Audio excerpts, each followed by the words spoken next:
Praise the Lord. हम प्रभु को धन्यवाद करते हैं आज के इस समय के लिए। बुजुर्ग एल्डर के हमारे दूसरे भाग में आप सबका फिर एक बार स्वागत है। हमने पहले भाग में देखा था कि परमेश्वर का वचन बुजुर्गों के लिए क्या कहता है, बुजुर्गों के लिए किस प्रकार से वो आशीष रखता है। ये तमाम बातों को हमने पहले भाग में देख लिया। आज हम लोग जवानों के विषय में बात करेंगे।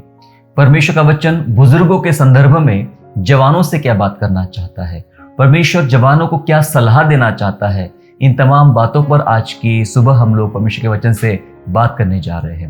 मेरे प्यारो, जिस प्रकार परमेश्वर बुजुर्गों से कहता है कि मैं तुम्हारे साथ रहूंगा, मैं तुम्हारी देखभाल करूंगा, मैं तुम्हें बुढ़ापे में भी लिए चलूंगा।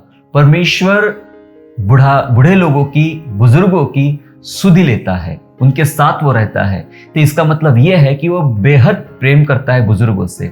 और हमें भी, हम जवानों को भी चाहिए कि जब परमेश्वर उनसे प्यार करता है, परमेश्वर उनसे स्नेह करता है, तो हमने भी उनसे प्यार करना चाहिए। कि जब परमेश्वर करता है तो हमने भी करना, हमें आना चाहिए। कुछ वचनों को हम बात करेंगे, साथ ही साथ आज हम बात करेंगे कैसे वो प्रैक्टिकल रास्ते हैं जिसके द्वारा हम बुजुर्गों के लिए काम आ सकते हैं और उनकी सेवा कर सकते हैं, और परमेश्वर की आशीष हम अपने परिवार और अपने व्यक्तिगत जीवन के लिए हम लोग ले सकते हैं। मेरे साथ चलेंगे लय व्यवस्था, लेविटिकस चैप्टर 19 एंड वर्स 32। लय व्यवस्था 19वां अध्याय और वचन 32, जहां इस प्रकार लिखा है, पक्के बाल वाले के सामने उठ खड़े होना और बूढ़े का आदर मान करना और अपने परमेश्वर का भय निरंतर मानना, मैं यहोवा हूं। परमेश्वर कहता है कि जो पके बाल वाले हैं उनके सामने उठ के खड़े होना और बूढ़े लोगों का आदर मान करना, मैं यहोवा हूं। परमेश्वर बात कर रहा है कि जब तुम्हारे सामने पके बाल वाले बुजुर्ग लोग आएंगे तो उनका आदर कर। ये मेरे प्यारो परमेश्वर की आज्ञा है कि बुजुर्गों का आदर कर।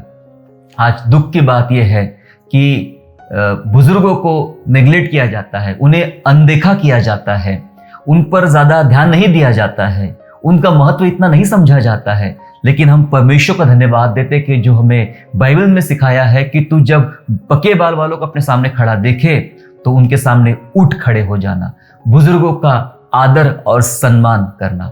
बाइबल की आज्ञा है मेरे प्यारों। परमेश्वर ने हमारे घर में जो बुजुर्ग दिया है वो हमारे माता पिता हो सकते हैं, हमारे दादा दादी या नाना नानी हो सकते हैं, हमारे दूसरे घर के सदस्य चाचा वगैरह हो सकते हैं। पर बाइबल हमें सिखा रही है, और वो जरूरी नहीं कि हमारे फैमिली मेंबर हो सकता है कि वो हमारे पड़ोस के हो, हमारे समाज के हो, हमारे कलीसिया के हो या हमारे आसपास के हो। बाइबल सिखा रही है कि उनका आदर कर, उनके सामने उठ खड़ा हो जा, उनका सम्मान कर। बाइबल की आज्ञा है। साथ ही साथ बाइबल हमें यह आज्ञा देती है कि अपने बुजुर्ग माता पिता को तुच्छ ना जाने। हम पढ़ेंगे नीति वचन 23वां अध्याय उसका 22 वचन, प्रोवर्ब्स चैप्टर 23 एंड वर्स 22। 23वां अध्याय 22 वचन में ऐसा लिखा है, अपने जन्माने वाले की सुनना, और जब तेरी माता बुढ़िया हो जाए तब भी उससे तुच्छ ना जानना।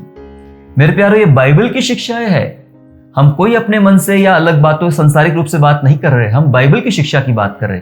बाइबल बात कर रही कि अपने जन्माने वाले की सुनना, और जब तेरी माता बुढ़िया हो जाए तब भी उसे तुच्छ नहीं जाना। बूढ़े लोगों को तुच्छ नहीं जाना, बुजुर्गों को तुच्छ नहीं जानना, ये परमेश्वर के वचन का आदेश है मेरे प्यारो। वो कहता है लय व्यवस्था में कि पके बाल वालों के सामने उठ खड़े होना, उनका आदर करना। नीति वचन बोलता है कि अपने माँ जब बूढ़ी हो जाए तब उसके तुच्छ नहीं जानना। तुच्छ कहाँ जानते हैं हम लोग? कई बार ऐसा होता है कि मैंने कई ऐसे परिवारों को, कई जवानों को देखा हो जो अपने माता पिता को दूसरों के सामने इंट्रोड्यूस करने के लिए शर्माते हैं। उन्हें शर्म आती है ये कहते हुए कि ये मेरी माँ है, ये मेरे पापा है, या हमारे घर के बुजुर्ग है। ऐसा कहना उनके लिए शर्म आता है। वे कई बार उन्हें अवॉइड करते हैं, कहीं ले जाने के लिए, कहीं मिलाने के लिए, किसी से कहीं अच्छी जगह जाने के लिए, अच्छे स्थान पर ले जाने के लिए। उन्हें शर्म आती है कि इनका हमेशा का लगा रहता है, ये हमेशा खांसते रहते हैं, कहीं पर भी कुछ भी गंदा करते रहते हैं, या पता नहीं क्या क्या, उनका कपड़े पहनने का व्यवहार अच्छा नहीं है, उनके बाल पके हैं, वे बैठने का तरीका सलीका उनको आता नहीं है। हम तो बड़े स्टैंडर्ड पढ़े लिखे लोगों के बीच रहते हैं, पर उनको ये सब बातें आते नहीं हैं। और ऐसा सोच के हम उन्हें अवॉइड करते हैं, हम उन्हें तुच्छ जानते हैं और उन्हें सामने नहीं लाते। या दूसरे शब्दों में ये कहूँ तो हमें उनकी वजह से शर्म आती है। इंट्रोड्यूस करने से या उन्हें मेरी माँ, ये मेरे पिता है ऐसा कहने से अपने आप को हमें शर्म महसूस करते हैं। कई स्थानों में मैंने ऐसा भी देखा हो कि लोग अपने माता पिता को लेकर ये मेरी माँ है, ये मेरे पापा, ऐसा भी नहीं कहते हैं। बहुत ही दुख की बात है कि लोग कहते हैं ये हमारे यहाँ के बुढ़ाऊ है, ये हमारी बुढ़िया है, इस टाइप की बातें करते हैं और ये बहुत ही दुखी करने वाली बात है। पर आज बाइबल सिखा रही है कि अपने जन्माने वाले की सुनना, और जब तेरी माता बुढ़िया हो जाए तब उसको तुच्छ नहीं जानना चाहिए। हमने प्यारो शर्म नहीं करना है, क्योंकि ये परमेश्वर का आदेश है। यदि हमारे मन में उन बुजुर्गों के प्रति सम्मान है, रिस्पेक्ट है, तो बाइबल हमें सिखाती है, क्योंकि जो परमेश्वर से प्यार करता है, जो परमेश्वर के सामने स्थिर खड़ा हो सकता है, जो परमेश्वर की आज्ञा का पालन कर सकता है, वही व्यक्ति अपने फैमिली के उन बुजुर्गों के साथ भी अच्छा व्यवहार कर सकता है।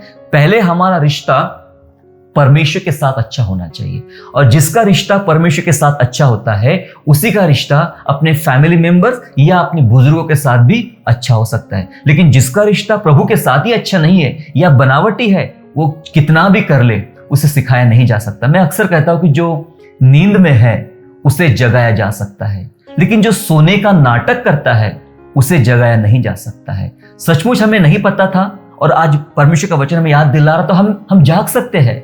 हमारे अंदर नया उत्साह, नई उमंग या नए तरीके हमारे अंदर बुजुर्गों के प्रति आ सकते हैं। लेकिन हमें सब पता है और हम सुनना ही नहीं चाहते हैं, तो हम सोने का नाटक कर रहे हैं। हमें कितना ही हिलाया जाए, हम नहीं जागेंगे। आज बाइबल की आज्ञा अपने बुजुर्गों का आदर सम्मान कर। हम ये ना भूले कि हम भी कभी बुजुर्ग होंगे। हमें हमारा आने वाला कल बहुत ही सुनहरा लगता है, बहुत अच्छा लगता है, अच्छी बात है। पर कभी कभी हम ये भूल जाते हैं जो परिस्थिति या जो वर्तमान हमारे सामने है वो मेरा भविष्य बन सकता है। जो वर्तमान को मैं अपने सामने देख पा रहा हूं वो मेरा भविष्य हो सकता है। आप आज हो सकते हैं आप जवान हैं, आपके पास बहुत शक्ति है, पैसा है, तमाम चीजें हैं, पर यह मत भूलिएगा कि एक दिन आप बूढ़े हो जाओगे, एक दिन आप भी बुजुर्ग हो जाएंगे। पत्ते तो सूख जाते हैं और फूल मुरझा जाते हैं, बाइबल सिखाती है। सदाकाल वे हरे भरे नहीं रहते हैं, सदाकाल फूल सुंदर नहीं होते हैं, वे मुरझा जाते हैं, वे सूख जाते हैं। आज की हमारी जवानी एक दिन सूख जाएगी, एक दिन मुरझा जाएगी। हमें भी दूसरों की मदद की जरूरत पड़ेगी। हम सोचेंगे कोई मेरी सहायता करे। मैं आपको किस्सा सुनाता हूँ, शायद इससे आपको ज्यादा मदद मिलेगी इस बात को समझने के लिए। मैं इससे पहले भी मैं 2-3 बार इस किस्से को बता चुका हूँ। एक परिवार था, पति पत्नी, जवान लड़का है, उनकी जवान पत्नी है और एक छोटा बच्चा है, और परिवार में एक बूढ़े पिता है। बस इतने ही मेंबर, 4 मेंबर परिवार में रहते हैं। और बूढ़े पिता जब खाना खाने टेबल पर बैठते थे तो उनका हाथ यूं हिलता था, और हिलते हिलते सारे वो जो दाल पी रहे हैं, जो भी खा रहे हैं, सब्जी खा रहे, वो सब कपड़ों पर गिरता था और उनके कपड़े गंदे हो जाते थे। कई बार ऐसा होता था कि जो हाथ में कांच की प्लेट है या कांच का चम्मच है वो सब जमीन पे गिर के टूट जाता था। तो ये देखकर बहू को बहुत बुरा लगा कि मेरे यहाँ के अच्छे बर्तन खराब हो रहे, मेरा काम बढ़ रहा है, ये कपड़े गंदे कर रहे हैं। तो अपने पति से कहती, देखो जी, अपने पापा को कह दो कि ये नहीं चलेगा, ये रोज रोज का कपड़े खराब करना, बर्तन तोड़ना नहीं चलेगा, आप उनके लिए कुछ दूसरी व्यवस्था कीजिए। तो बेटे ने यानी उसके पति ने अपनी पत्नी की बात मान ली और अगले दिन बाजार से लकड़ी के कुछ बर्तन खरीद के लाया। लकड़ी की प्लेट, लकड़ी का चम्मच, लकड़ी की कटोरी खरीद के लाया और पापा को एक दूसरे टेबल पर बिठा दिया। पापा आप यहाँ बैठे कोने में बैठिए, या आप खाना खाइए। और ये दोनों पति पत्नी और उनका छोटा बच्चा वो एक टेबल पर खाना खाते थे। पापा वहाँ खाना खा रहे, तब भी उनके ऊपर गिर रहा है, तब भी उनके हाथ से चम्मच या चीजें गिर जा रही है, पर उनकी आंखों में आंसू है। वे दुखी है कि मेरा बेटा, मेरी बहू, मेरा पोता अलग बैठे और मुझे अलग कर दिया सिर्फ मेरे बुढ़ापे की वजह से। और उनके हाथ से चम्मच गिरता था, टूटता नहीं था। बस एक दिन की बात है जब ये जवान बेटा अपने ऑफिस से जल्दी घर लौटा और लौटने के बाद अपने छोटे बच्चे को ढूंढ रहा कि भाई मेरा बेटा कहाँ गया, कहाँ क्या खेल रहा है। तो आवाज लगा, देखा वो दूर कहीं पेड़ के नीचे कुछ खेल रहा है। तो पास जाके देखा तो पता चला कि बेटा कुछ लकड़ी की चीजों के साथ तोड़ फोड़ कर रहा है और कुछ खेल रहा है। तो पापा ने बड़े प्यार से पूछा, बेटा क्या कर रहे हो आप, क्या कर रहे हो आप, ये सब लकड़ी की चीजें क्या कर रहे हो आप। तो बेटे ने जवाब दिया, पापा मैं ना ये लकड़ी के बर्तन तैयार कर रहा हूँ, प्लेट, चम्मच, तमाम चीजें तैयार कर रहा हूं। पापा जब आप बूढ़े होगे ना तो मैं आपको इसी में खाना खिलाऊंगा। जब आप बूढ़े होंगे तब आपको मैं इसी में खाना खिलाऊंगा। ये सुन के वो बेटा जो था उसके उसके क्या कहना चाहिए, होश उड़ गए, डर गया और कहता है नहीं बेटा चल मेरे साथ अंदर चल। और अगले ही दिन पापा को, वो जो टेबल पर बैठे थे, पापा को उठा कर लाए। पापा आप यही हमारे साथ बैठो, जितना चम्मच तोड़ना है तोड़ी, जितना प्लेट तोड़ना है तोड़ी, जितने कपड़े गंदे करना है कीजिए, पर आप यही बैठो। ये इसलिए नहीं हुआ कि पापा के प्रति प्रेम उमड़ आया, ये इसलिए हुआ कि अपने बुढ़ापे का डर सताने लगा कि जब मैं बूढ़ा होऊंगा तो मेरे बेटे ने ये सब मुझे करते हुए देख लिया है, ये समय का चक्र वापस लौटकर मेरे पास आ जाएगा और मेरे साथ भी यही व्यवहार होगा जो व्यवहार मैं मेरे पिता के साथ कर रहा हूं। मेरे प्यारो, इसलिए मैंने कहा कि हम ना भूले कि हम भी कभी बुजुर्ग होंगे। बुजुर्गों को हमारी अत्यंत आवश्यकता है। बाइबल तो सिखा रही है कि उनका सम्मान कर, उनके सामने खड़ा हो जा। कितनी खास बात बाइबल बता रही, खड़ा हो जा। बाइबल ने 10 आज्ञा में एक आज्ञा कि अपनी माता पिता का आदर कर। एकमात्र ये ऐसी आज्ञा है जिसके संग उसके प्रॉमिस बताए गए हैं। बाकी तमाम आज्ञाओं में ये सब बात नहीं जो इस आज्ञा में है कि अपनी माता पिता का आदर कर, और प्रॉमिस ये है कि जिस देश में तू रहना है तू वहां बहुत दिन तक रहने पाएगा। प्रॉमिस है उसके अंदर में। इसलिए हमें ये नहीं भूलना चाहिए कि हम भी कभी बुजुर्ग होंगे। इसलिए आज इन बुजुर्गों का हमें सम्मान करना चाहिए। बाइबल बताती है कि जवानों का बूढ़ों के प्रति क्या व्यवहार होना चाहिए, जवानों ने बूढ़ों के साथ कैसा व्यवहार करना चाहिए। मेरे साथ निकालेंगे 1 तीमुथियुस 5वां अध्याय, नया नियम में हम लोग चलेंगे। 1 तीमुथियुस 5वां अध्याय और पहला वचन पढ़ेंगे, 5 अध्याय का पहला वचन, जहां परमेश्वर का वचन जवानों को बूढ़ों के प्रति कुछ व्यवहार के बारे में बात करता है। वहां ऐसा लिखा है, किसी बूढ़े को ना डांट पर उसे पिता जानकर समझा दे, और जवानों को भाई जानकर, बूढ़ी स्त्रियों को माता जानकर समझा दे। बाइबल बात कर रही है कि किसी बूढ़े को ना डांट। क्या आप डांटते हैं? क्या आप ऐसा व्यवहार करते कलीसिया में, परिवार में, अपने समुदाय में, अपने सोसाइटी में? क्या आप ऐसा व्यवहार करते हैं कि उन बूढ़ों को डांटने की आप चेष्टा करते हैं, उन बुजुर्गों को डांटने की चेष्टा करते हैं, ये कहते हुए तुम्हें कुछ समझता नहीं है, तुम बहुत पुराने ख्याल के हो सकता है एक जनरेशन गैप हमारे बीच में है, उनकी सोच में और हमारी सोच में थोड़ा सा अंतर हो सकता है, पर इसका मतलब ये नहीं कि उन्हें कुछ भी नहीं आता। ये ना भूले, हमसे ज्यादा परमेश्वर के अनुभव उनके पास में है, हमसे ज्यादा दिन उन्होंने देखे हैं। हम कई बार उन्हें डांटने का प्रयास करते हैं कि तुम्हें ये नहीं समझता, तुम्हें वो नहीं समझता, हमें सब समझता है। ये भी याद रखिए कि आने वाली पीढ़ी हमसे होशियार होगी, हमसे ज्यादा होशियार होगी। आज हम स्मार्टफोन चला रहे और चांद पे जा रहे हैं, और आने वाली पीढ़ी पता नहीं और कितने आगे होंगी, और उनके आगे हम स्मार्टफोन चलाने वाले मूर्ख कहलाएंगे। अगर आप हमारे बुजुर्गों के विषय में जान ले, जो वो काम करते थे वो उस समय का बड़ा महान काम होता था, और आज हमारे लिए मूर्खता बन गया। हम डांटते रहते उन्हें, यहां मत बैठिए, ये मत कीजिए, ऐसा मत कीजिए, वैसा मत कीजिए। बाइबल कुछ कह रही है, किसी बूढ़े को ना डांट। पुराने नियम में कहा है कि जब वो व्यक्ति खड़ा हो जाए, बूढ़ा आदमी आ जाए, तो उसके सामने खड़ा हो जा। नीति वचन बोलता है अपनी माँ का जो बुढ़िया हो जाए उसको तुच्छ ना जानना, और नया नियम कह रहा है किसी बूढ़े को ना डांट, और आगे लिखा है किसी बूढ़ी स्त्रियों को माता जानकर समझा दे। अगर कुछ समझाने की बात हो, तीमुथियुस को पौलुस का निर्देश है कि किसी बूढ़ी स्त्री को कुछ समझाना है तो अपनी माँ जानकर समझा दे, अपना पिता जानकर समझा दे, और किसी बूढ़े को ना डांट। मेरे प्यारो, इनके विषय में आज कुछ प्रैक्टिकल बातों को आज हम जानने का प्रयास करेंगे। मैं कुछ महत्वपूर्ण व्यावहारिक सलाह आपको मैं बताना चाहता हूं। मुझे लगता है कि इस सलाह के बाद आपके जीवन में उन बुजुर्गों के प्रति जो व्यवहार है, जो काम है, उसमें काफी बदलाव आपके अंदर आ जाएगा। कुछ व्यावहारिक सलाह को आज हम लोग देखेंगे। पहली बात, उनसे अच्छे से बात करें, क्योंकि वे बहुत भावुक होते हैं। हमें कुछ व्यावहारिक सलाह हम जो सीख रहे हैं वो ये है कि उनसे अच्छे से बात करें, तमीज से बात करें, क्योंकि वे बहुत भावुक होते हैं, उन्हें कुछ चीजों की बहुत चोट लग जाती है। जब भी हम बात करें तो बहुत ही शिष्टाचार के साथ उनसे बात कीजिए। इतने भावुक होते हैं वो कि कोई बात उनके दिल में घर बना सकती है, कोई बात से उनके दिल को चोट पहुंच सकती है, किन्हीं बातों की वजह से उनको दुख हो सकता है, वे बहुत ही भावुक होते हैं। इसकी वजह मैं बताना चाहता क्यों वो भावुक होते हैं। हमें एक चीज याद रखना है कि जब व्यक्ति बच्चा होता है वो बहुत ही निर्दोष होता है ना, इनोसेंट होता है और भावुक होता है। उसे कुछ बोल दो तो उसे अच्छा नहीं लगता, उसे बुरा लगता है कि मेरे मम्मी पापा ने या जो भी है मुझे ऐसा कह दिया, तो उसके दिल में बात घर बन जाती है। जब व्यक्ति जवान होता है सब बातें उसके लिए मजबूत रहती है, लेकिन जब वो एक बार बूढ़ा हो जाता है तो जैसा वो बचपन में था वो वापस लौट के बुढ़ापे में वैसा हो जाता है। उसकी सोच, उसका स्वभाव, उसकी विचारधारा, उसके काम बच्चों के समान हो जाते हैं, वे बड़े भावुक हो जाते हैं। तो इसलिए भले वो उनकी उम्र ज्यादा है पर उनका जो स्वभाव है एक बच्चे के समान हो जाता है। तो जब भी हम उनसे बात करें बहुत अच्छे से बात करें। वो बहुत भावुक होते हैं, उन्हें किसी प्रकार की भावनात्मक चोट ना पड़े, इस बात का हमने ध्यान रखना चाहिए। दूसरी जो बात हमें व्यावहारिक बात जो हमें करना चाहिए वो ये है कि हमने उनकी सेहत का ध्यान रखना चाहिए।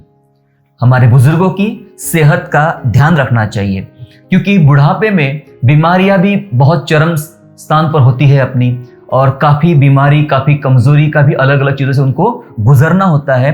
कई ऐसे पीड़ाएं होती है जो वो दूसरों से कह भी नहीं सकते हैं, उन्हें समझ में भी नहीं आता कि मैं क्या बताऊं या मेरे साथ हो क्या रहा है, उनके पास कोई जवाब नहीं होते हैं। कुछ प्रैक्टिकल चीजें हमने करना चाहिए। हम कई बार लोग होते हैं कि भाई चलो बूढ़े लोग हैं, हमने हॉस्पिटल ले जाएंगे। ऐसा लगता है कि हॉस्पिटल ले गए, जो डॉक्टर कैबिन में चले जाओ, मिल के आ जाओ, बात कर लो, आपको क्या करना है। हम हॉस्पिटल ले गए, हम अपनी जिम्मेदारी हमने पूरी निभा ली। नहीं, आप उनके संग डॉक्टर के पास जाइए, डॉक्टर के साथ बैठ के बात कीजिए, पूछिए कि इनको क्या हुआ है, क्या कर सकते हैं और इनको तंदुरुस्त रहने के लिए और क्या किया जा सकता है। आप डॉक्टर के पास जाके व्यक्तिगत बातचीत कीजिए।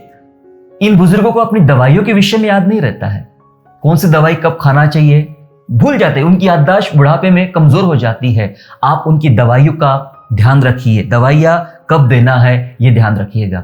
क्योंकि जब हम छोटे थे, जब हम बच्चे थे, हम कुछ भी नहीं बोल सकते थे, हम कुछ भी नहीं कर सकते थे। तो आपको याद है हमारी माँ, हमारे पापा जो आज बूढ़े हो गए, आज बुजुर्ग हो गए, लेकिन उस समय जवान थे और हम बहुत छोटे थे। हमें समय वो भूलते नहीं थे और हमें समय समय पर दवाइयाँ पिलाते थे। समय समय पर कुछ भी छींक आ जाए तो हमें हॉस्पिटल ले जाया करते थे। जब हमें बुखार होता था तो यही बुजुर्ग जिनको हम अनदेखा करते हैं, रात भर खांसते रहते, ध्यान नहीं देते हैं, यही रात भर हमारे लिए जागते थे, हमारे लिए रात भर जागते थे, हमारी सुधि लेते थे। हमें यह करना चाहिए कि डॉक्टर के साथ बात करना, दवाइयों का ध्यान रखना, उन्हें समय समय पर एक कैलेंडर मेंटेन कीजिए अपने पास कि मुझे कब ले जाना है, कब क्या करना है। हालांकि आप बिजी है, मैं जानता हूं, लेकिन एक कैलेंडर मेंटेन कीजिए कि आप उनको कब हॉस्पिटल ले जाना है, कब दवाई देना है, कब क्या कार्य करना चाहिए। विडंबना, एक बहुत बड़ी विडंबना है कि एक पिता 10 बच्चों को संभाल सकता है। एक पिता 10 बच्चों को संभाल सकता है, लेकिन 10 बच्चे मिलके एक पिता को नहीं संभाल सकते हैं। आज इस दुनिया में ये बहुत बड़ी विडंबना है मेरे प्यारों। बाइबल बात कर रही है, आदर कर, उनका सम्मान कर, वो तेरे लिए बहुत विशेष है, तेरे लिए बहुत खास है।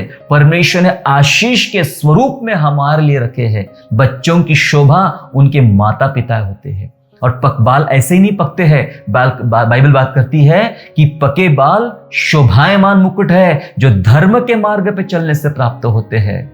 धार्मिकता आपको ऊंचाई पर ले जाएंगी मेरे प्यारों, इसलिए उनका ध्यान रखना है। कुछ और हमें व्यावहारिक बातें समझने की आवश्यकता है कि इन बुजुर्गों के साथ समय बिताइए।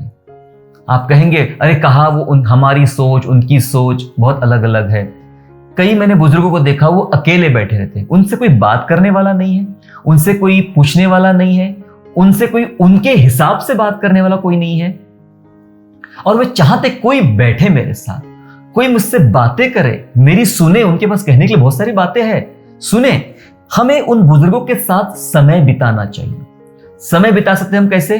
कुछ खेल सकते हैं, कुछ गेम खेल सकते हैं। शायद उन्हें आज हमारे स्मार्टफोन की चीजें उन्हें नहीं पता, आप उनको सिखाइए और मजा आएगा उनके साथ खेलने में। खेल के देखिए, कुछ चीजें और आप कर सकते, करके देखिए उनके साथ में। सैर पे चलिए उनके साथ, सुबह या शाम को जैसे भी आपको समय मिलता है उनसे कहिए, चलिए पापा, चलिए मम्मा, चलिए जो भी आपके घर में बुजुर्ग है, मेरे साथ चलिए, थोड़ा 10 मिनट हम घूम के आते हैं, थोड़ा सैर करके आइए उनके साथ में। उनको अकेलापन महसूस ना होने दे। बुढ़ापे में अक्सर लोग अकेले हो जाते हैं, विशेष रूप से वो लोग जिनके जीवन साथी उनके साथ नहीं है। बुजुर्ग है, किसी की पत्नी साथ नहीं है, किसी का पति साथ में नहीं है और वो अकेले रह गए। अपने परिवार में बड़े बुजुर्ग वही है, बाकी सब जवान है या बच्चे हैं, तो वो बहुत सारा अपने आप को अकेलापन महसूस करते हैं। ऐसे समय में चाहिए कि उनका अकेलापन दूर करने के लिए उनके साथ खेले, उनके साथ सैर पे निकले और उनके साथ समय बिताए। हम घंटों घंटे टीवी के साथ, घंटों घंटे मोबाइल के साथ और व्यर्थ बातों के लिए, राजनीति में ये हो रहा है, दुनिया में ये हो रहा है, आजकल ये कोरोना वायरस का ये हो रहा है, दुनिया भर की बातें हम बहुत समय बिता देते हैं। थोड़ा समय निकालकर, आपके बिजी शेड्यूल में से थोड़ा समय निकालकर जरूर इनके साथ समय बिताइए। मैं आपको बताना चाहता हूं, इनके साथ बिताया हुआ आधा घंटा आपको रिफ्रेश कर देगा, आपको बहुत ज्यादा उत्साहित कर देगा। इसलिए चाहिए हमें कि हम उनके साथ समय बिताएं। कुछ अगली बात मैं आपको बताना चाहता हूं, थोड़ा उन्हें प्राइवेसी भी दे, थोड़ा उन्हें स्पेस दे। प्राइवेसी का मतलब ये होता है, हो सकता है उनके कोई दोस्त है, उनके उम्र के दोस्त है और वो चाहते हैं कि कोई दोस्त उनके साथ आए, उनका एक कमरा हो और वहां बैठे, उनसे बातचीत करे, गपशप लड़ाए, तो उनको अच्छा लगेगा। तो थोड़ा उनको स्पेस भी दे। जब उनको जरूरत है तभी आप मदद के लिए सामने आए। जानबूझ के पीछे पीछे उनको खड़े रहे कि नहीं मैं आपके लिए तैयार हूं, आपकी मदद के लिए तैयार हूं। उन्हें महसूस मत कराए कि आप बूढ़े हैं, आप कुछ भी नहीं कर सकते हैं, मैं हमेशा आपके पीछे खड़ा। ऐसा भी मत कीजिए। उन्हें जब जरूरत है तभी आप मदद के लिए सामने आइए और तभी आप उनके साथ खड़े रहिए। उन्हें कुछ प्राइवेसी दीजिए, उनका एक कमरा हो, उनके कमरे में उनके पसंद की चीजें हो। अगर कोई उनका दोस्त या अन्य लोग आना चाहते हैं, उनसे बात करना चाहते हैं तो मिलने दीजिए। ऐसा करना अच्छा रहेगा, अच्छा रहेगा। ऐसा करने से हमारा व्यवहार उनके प्रति और हमारा संबंध उनके साथ काफी अच्छा रहेगा। परमेश्वर भी यही सब कुछ चाहता है हमारे जीवन से। ये सब प्रैक्टिकल चीजें आपको मैं बताने का प्रयास कर रहा हूं। कुछ घरों में बहुत ही खराब बातें होती है।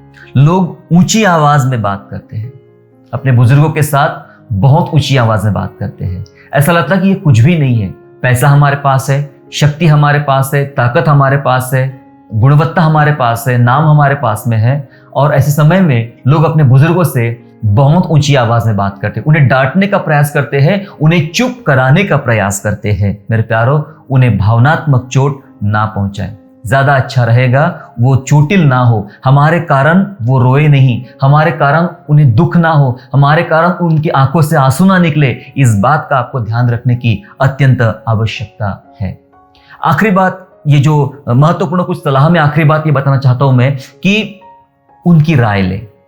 जब भी आप बड़े फैसले करने जा रहे हो, अपने व्यापार में, अपने नौकरी में, अपने फैमिली में या अपने व्यक्तिगत जीवन में, जब भी आप कोई फैसले करने जा रहे हो तो उनकी राय लीजिए, उनके साथ विचार विमर्श कीजिए।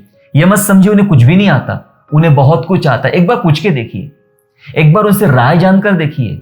वो अपने अनुभव से आपको बता सकते हैं कि ये काम आपके लिए सही रहेगा या सही नहीं रहेगा।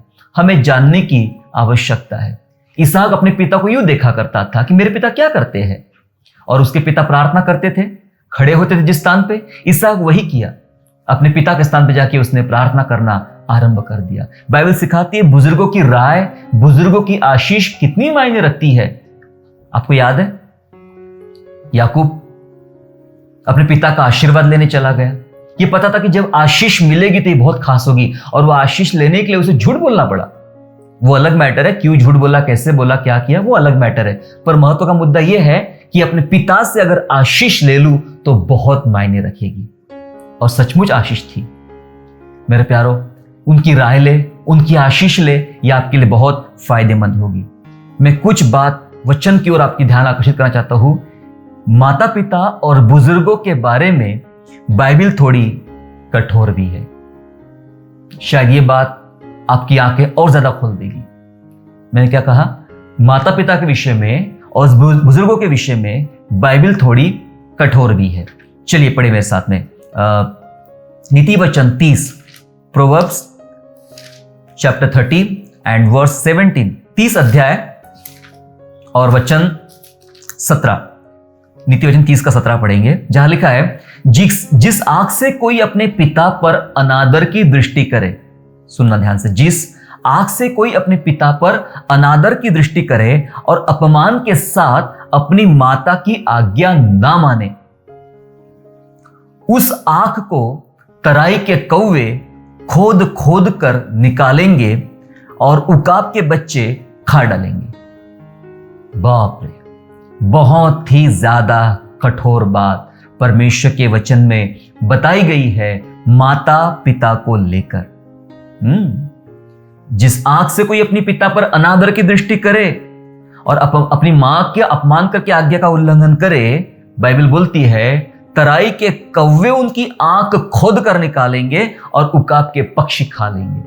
बहुत ही खतरनाक सजा और खतरनाक दंड यहां पर बताया गया है, पीड़ा बताई गई है उन लोगों के लिए जो अपनी माता पिता को तुच्छ जानेंगे और तुच्छ समझते हैं और उनका अनादर और उनका आदर नहीं करते। उनके साथ बाइबल बहुत कठोरता की बात कर रही है। हम पढ़ते थे प्रभु दयालु है, प्रभु कृपालु है, ये मत भूलिए वो विलंब से क्रोध करने वाला भी है, वो जलन रखने वाला भी परमेश्वर है। हालेलुया। इसलिए हमें याद रखना चाहिए कि बाइबल की आज्ञा हमारे लिए क्या है। एक बार मैं वृद्धाश्रम गया और ऐसे कई वृद्धाश्रम और अनाथ आश्रम मैंने विजिट किया, कुछ लोगों से मिलने गया और जब उनकी हालत मैंने वृद्धाश्रम में देखी, उस अनाथ आश्रम में छोटे बच्चों की या फिर वृद्धाश्रम में बुजुर्गों की हालत देखी, उनसे बात करके पता चला, तो एक बात मेरे मन में आई कि हमारे देश में वृद्धाश्रम और अनाथ आश्रम का होना ये देश के लिए गर्व की बात नहीं है, ये शर्म की बात है। जी हाँ, ये शर्म की बात है हमारे देश में वृद्धाश्रम का होना और अनाथ आश्रम का होना। मैं चाहता हूं क्यों वृद्धाश्रम हो, क्यों वृद्धाश्रम होना चाहिए, क्यों अनाथ आश्रम होना चाहिए? ये कोई गर्व की बात तो है नहीं हमारे लिए कि हमारे देश में 50,000 वृद्धाश्रम है, हमारे स्टेट में इतने वृद्धाश्रम है, हमारे यहाँ पे इतने अनाथ आश्रम है। ये गर्व की बात नहीं मेरे प्यारो, ये बहुत बड़े शर्म की बात है हमारे लिए, क्योंकि वृद्धों का स्थान वृद्धाश्रम नहीं है, बुजुर्गों का स्थान वृद्धाश्रम नहीं है, उनका स्थान हमारा परिवार है, हमारा घर है। कई बुजुर्गों को मैंने देखा, उनके बच्चों ने उनको घर से बाहर निकाल दिया, उनके बच्चे उनका पालन पोषण नहीं कर पाए, उनकी बीमारी के कारण वे तंग आ गए थे, उनकी बातों के कारण तंग आ गए थे। कहते थे कि इनकी वजह से हमारे घर में झगड़े होते थे। अरे भाई, पहले तो नहीं होते थे, अब अचानक कैसे चालू हो गए झगड़े होना? बोले इसलिए हमने इनको उठा के वृद्धाश्रम में रखकर आ गए। उनकी दशा वहां पर बहुत ही दयनीय है। सिर्फ खाना मिल जाना, सोने की जगह मिल जाना, यही पर्याप्त नहीं है। पर कभी आपने सोचा है उनके दिल पे क्या बीत रही है, उनकी भावनाओं पर क्या बीत रही है, उनके व्यवहार पे क्या बीत रही है? हमने कभी इसके बारे में सोचा नहीं मेरे प्यारो। क्यों होना चाहिए वृद्धाश्रम? जिस प्रकार बच्चे गोद लिए जाते हैं, बच्चों को गोद लिया जाता है, दत्तक जिसे कहते हैं, गोद लिया जाता है, क्यों माता पिता गोद नहीं लिए जा सकते हैं? वृद्धाश्रम में जब विजिट करें, यदि अगर हमारे घर में अगर कोई बुजुर्ग मां बनकर आ सकती है, कोई पिता बनकर आ सकता है, या मान के चलिए ऐसे ही हमारे फैमिली एक मेंबर बन के आ सकता है, तो कितनी अच्छी बात होगी कि उस बुजुर्ग को एक परिवार मिलेगा। अगर हमने ऐसा करना शुरू कर दिया तो सारे वृद्धाश्रम बंद हो जाएंगे, और ये अच्छी बात है, ये अच्छी बात है। गर्व तब होगा जब हमारे देश में एक भी वृद्धाश्रम नहीं रहेगा और वृद्ध तमाम घरों में, जिनके घरों में वृद्ध नहीं रहते हैं, उनके घर में उनको परिवार मिल जाएगा। ये कितनी अच्छी बात होगी। वैसा ही बच्चों के साथ भी होना चाहिए। बच्चों को भी, एक एक बच्चे को भी एक एक परिवार ने ले लिया तो मुझे नहीं लगता कि यहाँ पे अनाथ आश्रम भी बच पाएंगे करके। आज अनाथ आश्रम और वृद्धाश्रम के पीछे बहुत कुछ हो रहा है, हमें इनसे दूर करना है मेरे प्यारों। आज बुजुर्गों का हमें सम्मान करने की आवश्यकता है। बाइबल में कभी ऐसा नहीं बोला कि उनके लिए वृद्धाश्रम खोल देना और उनके लिए वहां पे सामान भेज देना और अपनी जिम्मेदारी से हाथ धो लेना पिलातुस के समान।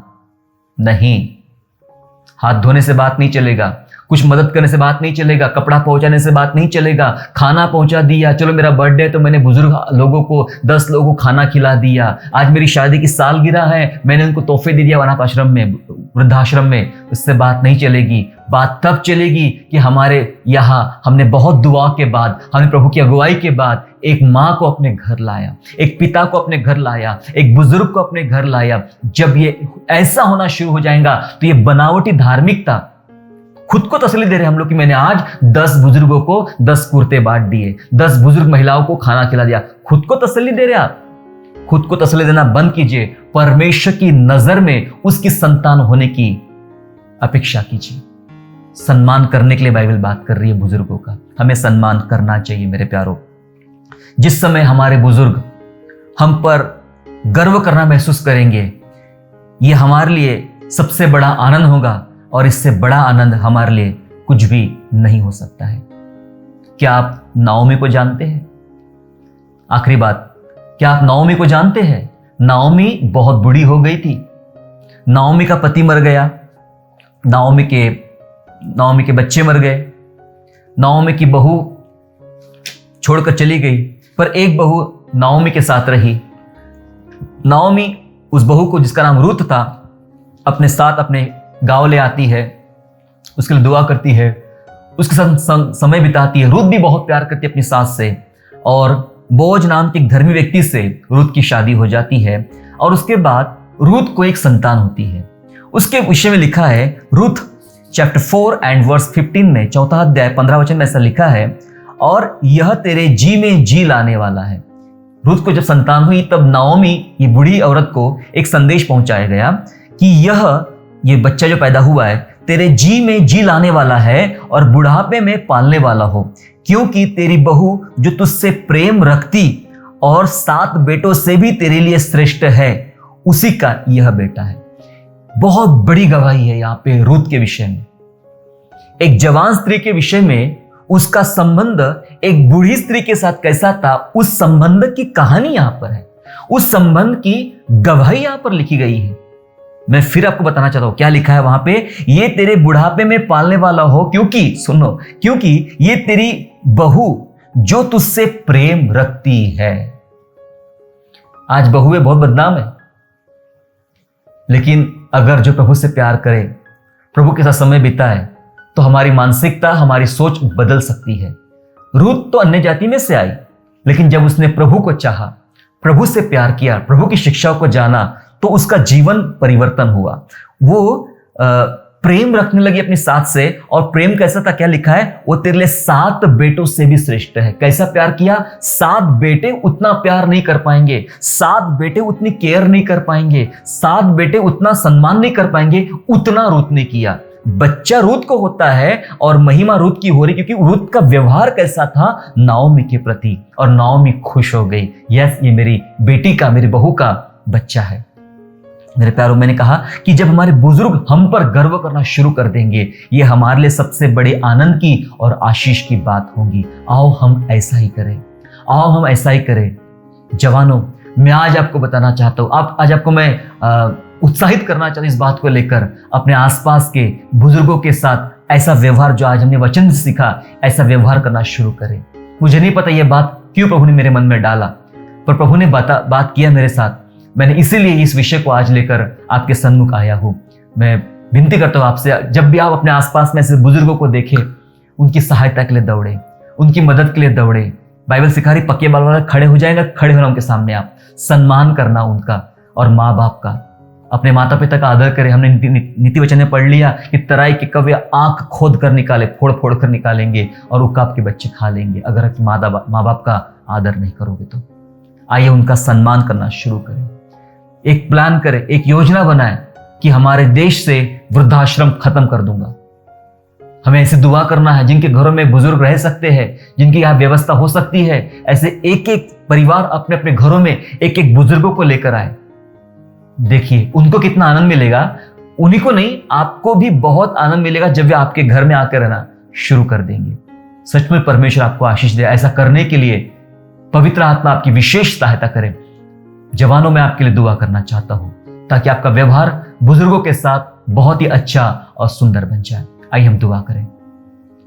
प्यारे पिता परमेश्वर, हम धन्यवाद करते प्रभु आपको कि आपने हमसे बहुत प्यार किया। प्रभु जी, भजन 90 कहता है कि मुझे मेरे दिन गिनने की समझ दे, जिससे मैं बुद्धिमान हो जाऊं। भजन कहता पिता परमेश्वर कि अगर मनुष्य अपने दिन भी बढ़ा ले, अपने साल भी बढ़ा ले, अपनी उम्र बढ़ा ले, तब भी वे जाते रहेंगे। पिता परमेश्वर, हमारा भी ऐसा समय आएगा पिता परमेश्वर, जो आज हम हमारे आसपास के बुजुर्गों के साथ देख रहे पिता परमेश्वर। हम देख रहे बहुत सारे बुजुर्ग दुख में, अकेलेपन में, पीड़ा में, बीमारी में और मुश्किलों में समय बिता रहे पिता परमेश्वर। आपसे निवेदन करते प्रभु, हम में से प्रत्येक को आशीष दे पिता परमेश्वर कि इन बुजुर्गों का प्रभु हम सम्मान करने वाले बने। प्रभु हम उनकी सहायता करने वाले बने, उनका आदर करें, उनके विषय में पिता राज जो बातें हमने आज सीखी है वो सब बातें पूर्ण करने वाले बने पिता परमेश्वर। जिस प्रकार नाओमी अपनी बहू रूत को देखकर प्रसन्न हुई, जो प्यार रूत का नाओमी के साथ था प्रभु, 7 बेटों से भी उत्तम प्यार था पिता परमेश्वर, ऐसा प्यार हम अपने बुजुर्गों के साथ, अपने माता पिता, सास ससुर और अपने घर के तमाम एल्डर्स के साथ पिता ऐसा व्यवहार हम करने वाले बने। प्रभु आपको हम धन्यवाद करते हैं। यीशु हमारी मदद कर, सहायता कर, ताकि पिता परमेश्वर जो बातें आज हमने वचन सीखी उन बातों को पूर्ण करने के लिए पिता परमेश्वर हमें आत्मिक मदद की आवश्यकता है। पिता परमेश्वर आप हमारी मदद कीजिए पिता राजा। धन्यवाद करते, स्तुति करते। आगे का समय हमारा जीवन आपके हाथ में सौंपते हुए यीशु नासरी के नाम से प्रार्थना मांगते राजा, सुनिए, दया से कबूल कीजिए। आमीन।